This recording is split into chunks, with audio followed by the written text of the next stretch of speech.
I spent some time telling the college GP about what I perceived to be the real problem: anxiety, low self-worth, fears about the future, and was met with bored indifference until I mentioned the voice, upon which he dropped his pen, swung round, and began to question me with a show of real interest. And to be fair, I was desperate for interest and help, and I began to tell him about my strange commentator. And I always wish at this point the voice had said, "She is digging her own grave."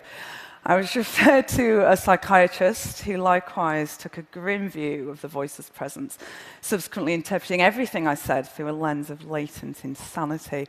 For example, I was part of a student TV station that broadcast news bulletins around the campus, and during an appointment, which was running very late, said, "I'm sorry, doctor, I've got to go, I'm reading the news at 6. Now, it's down in my medical records that Eleanor has delusions that she's a television news broadcaster.